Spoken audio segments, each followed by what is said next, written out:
Amada igreja, boa noite e a paz do Senhor Jesus Cristo a todos os irmãos e irmãs, rompendo a cada dia, na verdade, essa nossa dificuldade, mas crendo que o Senhor está no controle de tudo e tão breve Deus vai nos proporcionar a comunhão, a união física, a presença mais uma vez junto de todos.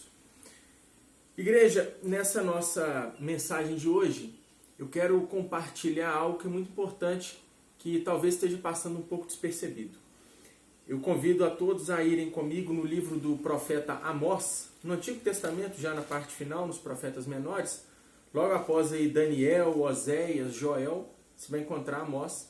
Eu vou abreviar um pouco da leitura, mas já fica aí como uma recomendação que todos possam ler o livro de Amós. São 9 capítulos, e então meia horinha aí, 30 minutos, 40 minutinhos, você consegue fazer toda a leitura do livro para ter um apanhado melhor, um apanhado geral do livro. Então fica também a sugestão para que você faça a leitura completa de Amós. Se você já leu, vai relembrar, vai descobrir coisas novas. E se você ainda não leu, vai ser uma grande oportunidade. Abra comigo Amós capítulo 2. Nós vamos ler aqui alguns versos, mas por isso que mais uma vez eu reafirmo que eu preciso muito que vocês leiam o contexto para que vocês entendam também um pouco melhor da mensagem de hoje. Amós capítulo 2, no verso 4, diz assim: Assim diz o Senhor, por 3 transgressões de Judá e por 4 não sustarei o castigo, porque rejeitaram a lei do Senhor e não guardaram os seus estatutos. Antes, as suas próprias mentiras os enganaram, e após elas andaram seus pais. Por isso meterei fogo a Judá, fogo que consumirá os castelos de Jerusalém. Assim diz o Senhor, por 3 transgressões de Israel e por 4 não sustarei o castigo, porque os juízes vendem o justo por dinheiro e condenam o necessitado por causa de um par de sandálias. Suspiram pelo pó da terra sobre a cabeça dos pobres e pervertem o caminho dos mansos. Um homem e seu pai coabitam com a mesma jovem e assim profanam o meu santo nome. E se deitam ao pé de qualquer altar sobre roupas empenhadas, e na casa do seu Deus bebem o vinho dos que foram multados. Todavia, eu destruí diante deles os amorreu, cuja altura era como a dos cedros, e que eram fortes como os carvalhos, e destruí o seu fruto por cima e as suas raízes por baixo. Também vos fiz subir da terra do Egito, e 40 anos vos conduzi no deserto para que possuísseis a terra dos amorreus. Dentre os vossos filhos suscitei profetas, e dentre os vossos jovens nazireus. Não é isto assim, filhos de Israel, diz o Senhor. Mas vós, aos nazireus, destes a beber vinho, e aos profetas ordenastes, dizendo, não profetizeis. Eis que farei oscilar a terra debaixo de vós, como oscila um carro carregado de feixes. De nada valerá a fuga ao ágil. O forte não usará a sua força, e nem o valente salvará a sua vida. O que maneja o arco não resistirá, nem o ligeiro de pé se livrará, nem tampouco o que vai montado a cavalo salvará a sua vida. E o mais corajoso entre os valentes fugirá nu naquele dia, diz o Senhor. Olha, então, Amós é um pastor de ovelhas. Nesse momento, do seu chamado, ele está na cidade de Tecoa, segundo os estudiosos, mais ou menos 20 quilômetros ali próximo de Jerusalém, no Reino do Sul. Então, lá Deus desperta Amós para lançar profecias. Ele lança profecias contra Edom, contra os filisteus, contra o povo de Damasco. E a cada momento, principalmente no capítulo 1, vocês vão fazer a leitura em casa, vocês vão ver que Amós começa a profetizar juízo sobre várias nações. E na parte do capítulo 2, que é a qual nós começamos a ler, ele direciona agora essas profecias de juízo e castigo sobre Israel e Judá, ou seja, sobre o próprio povo de Deus. E aí, nós contextualizando um pouco do que nós temos visto, é quase que um consenso geral que Deus está trabalhando com o ser humano. A nível mundial, essa pandemia do coronavírus alcançou a todas as nações e tem infectado, deixado pessoas internadas e muitos morrendo.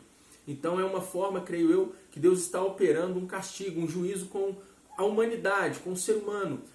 Quase que um despertamento para que o homem largue esse egoísmo, esse egocentrismo de ser tudo em primeiro lugar o homem. Ele tem que ter o melhor, tudo do melhor e do bom tem que ser para ele, não se importam com os outros, mas o ser humano está se colocando a cada vez em primeiro lugar. Então creio que seja uma parte do juízo de Deus sobre a humanidade. Se eu não me engano foi Daiane que mandou no grupo, né, do Ebenezer, dos irmãos, aonde que mostra aí nos 5, 6 anos atrás a afronta que o Brasil, por meio aí da chacota contra a fé cristã, no carnaval, os blocos carnavalescos, Porta dos Fundos fazendo especial com o deboche da fé cristã. Então é uma afronta. Então creio eu também que Deus está tratando com a nossa nação, né? Nós tivemos agora em janeiro chuvas intensas, 80% do esperado para o ano já caiu de chuva em janeiro. Fevereiro tivemos mais chuvas intensas, pessoas morrendo, soterradas, aquele clima de luto tremendo, um tentando ajudar o outro, mas de repente chega o carnaval. E eu me lembro que o nosso prefeito nos disse que o povo não podia sofrer muito, tinha que ter um pouco de alegria. E aí, como se num passe de mágica, todo aquele clima de luto pelas pessoas que estão morrendo por causa das chuvas, toda aquela campanha de arrecadação de donativos, todo mundo se esqueceu e foi para o bloco pular o carnaval aqui em Belo Horizonte, por exemplo. E não só aqui, mas no Brasil inteiro. E eu me recordo que antes do carnaval começar, as notícias já tinham chegado aqui para nós sobre o coronavírus na China. Mas ninguém abriu mão do carnaval. Ninguém abriu mão do prazer da carne. Então creio eu que Deus também começa a julgar o povo brasileiro, que tão logo encerrou o carnaval, na quarta-feira de cinzas, na quinta-feira já se iniciaram as notícias que pessoas infectadas estavam chegando aqui no nosso país, né? Então o Brasil também faltou com temor ao Senhor. Mas nós não podemos somente pensar no Brasil e na humanidade, no mundo, que é o que às vezes nós temos pensado, né? Lembrado somente disso. Quando Amós decreta os juízos de Deus sobre Edom, sobre Damasco, sobre Tiro, por exemplo, representando o mundo ímpio. Mas ao mesmo tempo ele professa a justiça de Deus, o juízo, o castigo sobre Judá e Israel, sobre o reino do norte e o reino do sul. Ou seja, o povo de Deus também estava passando por um momento de lutas e de castigo. E aí, contextualizando, nós já vimos que o mundo está sendo castigado, está passando por um juízo de Deus, né? E eu abro até aspas aqui para dizer que possa ser até um ato de amor, de misericórdia. A gente ainda não entende tantas mortes, mas pode ser ainda um ato de misericórdia de Deus, permitindo essa peste para que o povo se volte a Ele. Voltando a nós, como povo de Deus, assim como Israel e Judá passaram por essas provas e foram castigados, nós temos que começar a olhar mais para nós. Esquecer talvez um pouquinho do mundo, deixa Deus trabalhar com o mundo, deixa Deus trabalhar com o Brasil. Mas em nós também estamos sujeitos a isso tudo, estamos sofrendo também essas assolações. Da mesma maneira que Deus tratou com o povo de Israel no Antigo Testamento, eu creio também que agora, nesses nossos dias, a igreja está sendo trabalhada também em alguns aspectos. Tanto a igreja geral, que é essa única igreja, a igreja do Senhor Jesus, mas as igrejas locais. Eu não vou entrar no mérito do que cada igreja local está passando, porque nós não sabemos, nós não convivemos com os irmãos. Mas nós podemos falar com propriedade da nossa igreja local, Igreja Batista Nacional Nazaré. Até porque, se esse vídeo for compartilhado e difundido depois, estou falando a respeito da nossa congregação, que a gente tem uma propriedade maior para dizer. Então, Deus trabalhou o que com Israel nessas profecias aqui, com Israel e com Judá? Deus, quando você vai ler, né, o livro de Amós, você vai perceber que Deus vai tratar a indiferença espiritual daquele povo. Então Deus começa a acertar os ponteiros com Israel e com Judá. Deus começa a trabalhar a questão da religiosidade. Então eles estavam indo por ir, eles estavam prestando culto por prestar. Tanto que Deus chega aqui em um momento do livro de Amós que ele fala assim: aborreço e desprezo as vossas festas, e com as vossas assembleias solenes não tenho nenhum prazer. Ou seja, a indiferença espiritual e a religiosidade de Israel e Judá estava tamanha. E Deus começa a trabalhar. Deus começa a trabalhar a questão da depravação moral. Bem parecido com 1 Coríntios, aqui em Amós há um relato que um homem e o seu pai coabitavam com a mesma mulher. Então, o pecado tinha dominado o povo de Israel, de Judá. E também Deus vai começar a tratar sobre a injustiça social, que as pessoas estavam aceitando suborno para julgar, estavam contemplando os ricos, mas oprimindo, né, os pobres e os mais escassos. Então Deus começa a trabalhar isso de maneira muito intensa com Israel e com Judá. Tanto que em Amós 3:10 diz assim: porque Israel não sabe fazer o que é reto, diz o Senhor, e entesoura nos seus castelos a violência e a devastação. Então olha só a que ponto o povo de Deus estava chegando.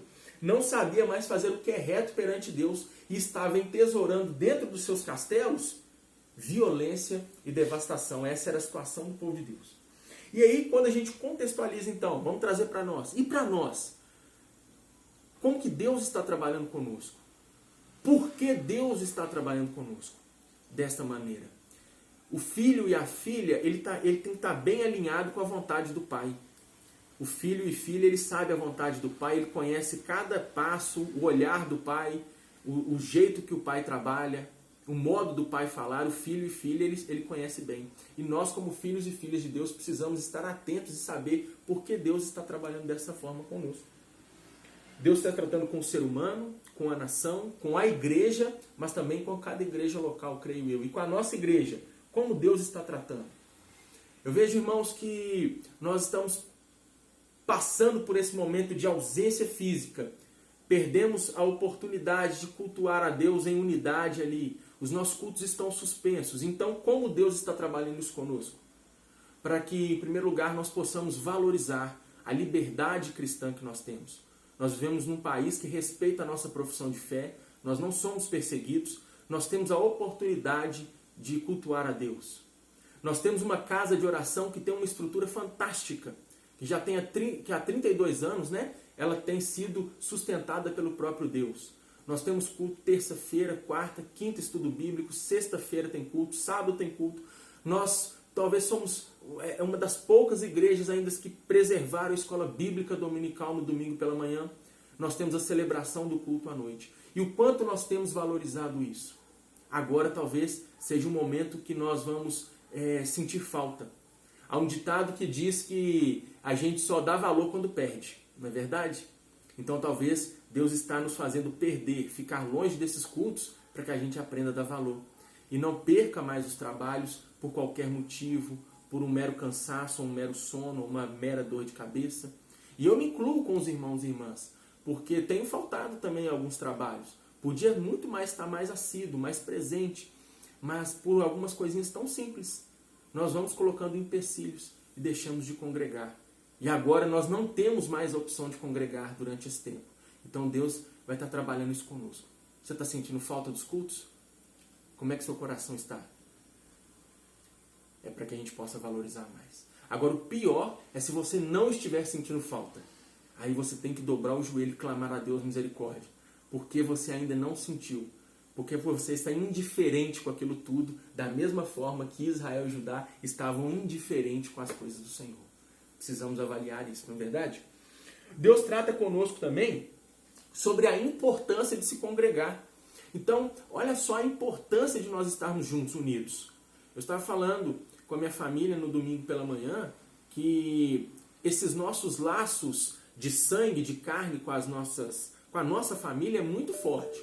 Mas os laços espirituais que Jesus nos uniu uns aos outros, ele é muito mais forte, ele é muito mais intenso. Por isso que eu tenho recebido áudios, alguns irmãos têm me mandado mensagens até chorando, sentindo a falta. Né? Porque nós temos essa importância de estar congregado. Essa importância de fazer questão de apertar a mão um do outro, de sentir um abraço acolhedor, às vezes receber um beijo de um irmão ou de uma irmã. Isso é muito importante para nós. Ali o Senhor opera a sua bênção, como diz no Salmo 133. Será que nós estamos sentindo falta? Como que nós estamos nos comportando nesses dias? Nós precisamos estar bem atentos a isso. Nosso coração precisa estar bem voltado para o Senhor neste momento. Terceiro ponto que eu coloco aqui é a falta de tempo. Como assim, irmão Felipe? Olha só, às vezes nós falamos assim, eu não li a Bíblia durante a semana porque eu estou com falta de tempo. Não deu tempo para orar, são tantas coisas, eu tenho que acordar cedo para trabalhar, quando eu chego, cuido da criança, cuido da casa, eu vou dormir, então eu não tive tempo. Né? Não tive tempo para o culto, não tive tempo para meditar, não tive tempo para fazer um devocional, para consagrar minha vida ao Senhor, é verdade. Mas agora tempo nós temos.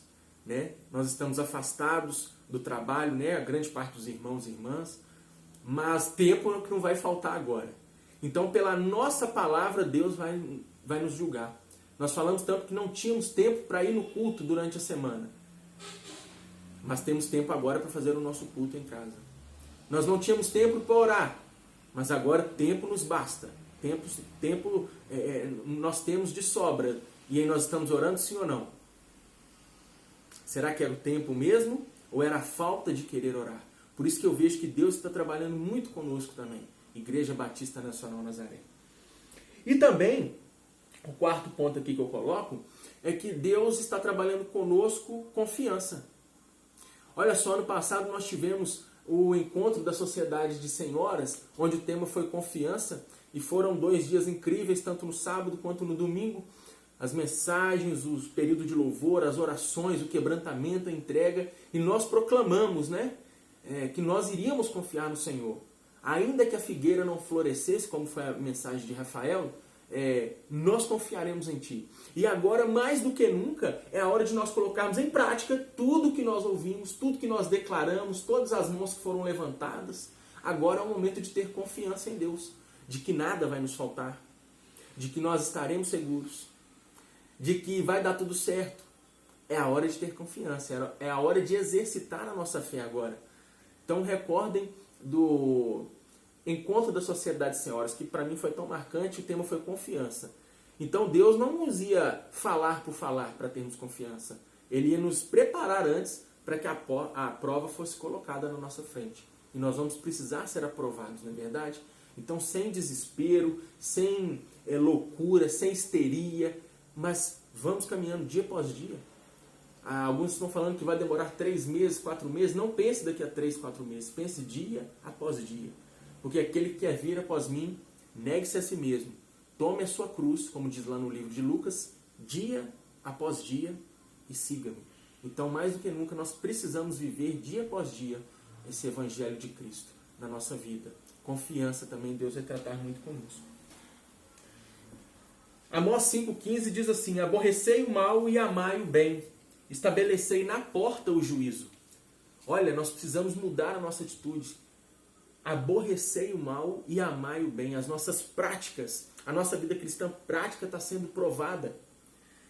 Amós 5,24: antes corra o juízo como as águas e a justiça como o ribeiro perene. Perene é eterno, constante. E que o juízo corra como as águas. Imagina um riacho que tem aquela água constante. Deus estava cobrando isso do povo de Israel e de Judá. E cobra isso da igreja também. Que a nossa justiça, o nosso juízo seja como águas que correm, como um ribeiro constante.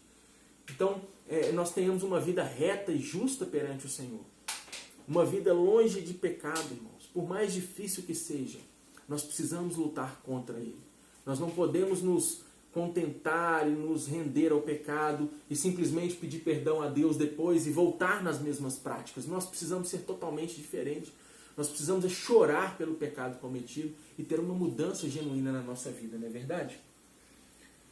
Deus está trabalhando conosco. Deus está trabalhando em nós, em mim e em você, meu irmão e minha irmã. Deixa Deus trabalhar. Deixa Deus trabalhar. Israel, 400 anos no Egito. Depois 40 anos no deserto. Depois 70 anos na Babilônia. E conosco também não vai ser diferente. Vai ter o tempo do tratamento de Deus conosco. Vamos deixar Deus trabalhar. Deus vai trabalhar 2 pontos que eu coloco aqui para nós encerrarmos. O primeiro é quebrantamento. Nós vamos precisar nos quebrantar agora. E chegar no nível mais profundo do nosso coração. E reconhecermos quem nós somos. Que nós estamos diante de uma doença, de um vírus que não se enxerga, não se toca, não sabe onde está, e nós somos tão frágeis, que como aquele mosquito da dengue ou da febre amarela que nos picava e morríamos, outra vez Deus nos ensina a nossa fragilidade por meio de um vírus, que nem abraçar os nossos próximos nós temos essa liberdade mais. Que ao tocar uma maçaneta, a gente fica com dúvida se podemos estar contaminados ou não. Então isso vai fazer parte de um grande quebrantamento que Deus vai trabalhar conosco e que a gente mude o nosso comportamento, que o nosso ego, a nossa vaidade, que a maquiagem, que o dinheiro na conta não vai valer nada se você estiver infectado. Então Deus está trabalhando grandemente conosco. E depois do quebrantamento, o próximo passo é o arrependimento. Então primeiro eu sou quebrantado, a reconhecer que eu não sou nada. E aprender quem Deus é e quem eu sou. Que Deus é Deus, o grande eu sou. E nós somos o pó. E para lá já está nos esperando o pó retornarmos. Então depois que eu passo pelo quebrantamento, eu tenho que passar pelo arrependimento. Que é então reconhecer o meu erro, a minha má atitude e mudar o meu modo de pensar. É a metanoia, o pensamento diferente. Né? Eu mudei o curso das minhas atitudes. Será que eu era tão bom assim? Será que eu não podia cumprimentar uns e outros não? E agora eu não posso cumprimentar ninguém? Ou eu tenho que mudar e cumprimentar e ser leal e ser justo? E ser misericordioso e bondoso com todos? Né? E consagrar mais a minha vida. Deus está nos dando tempo para isso agora em casa. Não é verdade? Que Deus nos abençoe em nome de Jesus. Eu quero orar com você para nós encerrarmos. Meu Pai, em nome de Jesus, nós estamos passando por este momento tão difícil, de lágrimas, de aperto no coração, de dúvidas e até de medo, Senhor. Nós não podemos negar que nós estamos com medo ao sair, ao retornar, ao tocar em algum lugar, ao comer alguma alimentação. Mas que isso tudo, Pai, seja para o louvor da Tua glória, Deus, que seja para uma mudança de vida nossa. Neste último momento, Pai, a Tua vinda tão perto, como o pastor nos falou no domingo, a Tua vinda, Pai, ela já está se iniciando, são talvez os primeiros atos da volta do Senhor. E eu creio, Pai, que o Senhor está trabalhando o ser humano, está trabalhando a nossa nação, está trabalhando a Tua igreja, está trabalhando esta igreja local, Pai, que se chama Igreja Batista Nacional Nazaré, que todos nós possamos, Pai, nos apresentar diferente agora perante o Senhor, mudando essa nossa caminhada aqui dentro de casa, nas orações, na busca. E quando o Senhor nos permitir, Pai, termos o nosso próximo culto, se é que o Senhor vai nos permitir, que nós possamos estar reunidos de forma diferente, Pai, com o coração grato, glorificando o Teu nome, Pai, recebendo e abraçando os irmãos e as irmãs, recebendo o visitante de uma maneira diferente, nos entregando no período de louvor, dedicando, Pai, ao estudo, à meditação na Tua palavra, valorizando cada culto, Pai, que a nossa igreja tem a liberdade de realizar, o estudo bíblico, a escola dominical e todos os outros cultos, Pai, que nós temos ao longo da semana, que nós possamos nos entregar mais ao Teu reino, Pai. Em nome de Jesus nós oramos. Que o Senhor abençoe a todos os irmãos e irmãs, cada família, Pai, da nossa igreja, esteja no cuidado do Senhor. Que o Senhor abençoe os nossos idosos, os anciãos da igreja, que estão no grupo de risco. Que o Senhor abençoe, Pai, os nossos irmãos que têm problemas respiratórios. O Senhor tem misericórdia da vida de cada um deles também. Abençoa as nossas crianças, Deus, para a glória do Teu nome. Livra-as, Pai, deste mal. Abençoa a nossa irmã Mariene, nesse final de gestação dela com a Lavínia. Que ela esteja, Pai, nas mãos do Senhor juntamente com essa criança. Assim nós oramos e Te agradecemos por tudo, Pai. Até na disciplina nós Te agradecemos. Em nome de Jesus. Amém. Louvado seja o Senhor. Deus abençoe.